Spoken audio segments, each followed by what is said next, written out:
Good morning, friends. I'm Carmine Porter with Underdog Cyber Defense. Happy New Year, and thank you for joining us for another Friday Minutes. Let's talk about IoT, or the Internet of Things.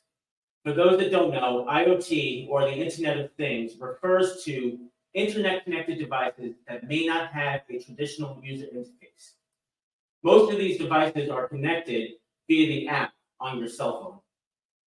They're generally referred to as smart devices. Think your Nest thermostat, smart TVs, Alexa, Google Home, Roombas, and so on. But did you know that IoT devices have been in the business environment for much longer, especially manufacturers? They're usually called PLC, or controllers that generally have a single purpose. Think about, like remote control devices, smart sensors, industrial robots, environmental monitoring systems. You get the idea, right?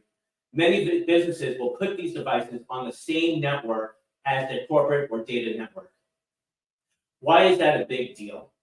Well, I was just recently reading an article about how hackers can infect a network-connected wrench to install ransom on a corporate network. Now, my first response was, they have network-connected wrenches? But then, it's what prompted me to talk about this. The network-connected wrench is simply an IoT device, and like most IoT devices, they're not monitored, and most of the time, they're not even managed to be updated with the latest firmware to make sure that their security is safe. Most people truly just don't understand how these devices work. They don't realize that the device may be calling home to communicate with that neat portal that you have on your phone to check the device status or configure or do whatever. So it's that act of calling home which makes it vulnerable. It would take a skilled, or actually a not so skilled hacker to hijack that call and look for a way to come into your network via the IoT device. So what's the solution? Well, one of the first things we do is to identify these devices on our risk assessment. And if they're on the same network, then we will redesign the network to separate out these devices on their own separate network, or what we call VLAN. That they'll minimize their interaction with that data network. Most of these devices just need to get out to the internet to do that call home process.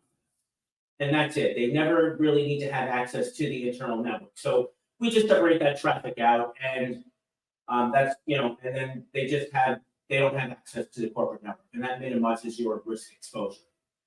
Anyway, if you'd like to learn more about this process, drop me a comment in the chat below, DM me, or book a 15-minute strategy session by scanning the QR code or going to underdog.contact. Thanks for listening, and have a great and safe day.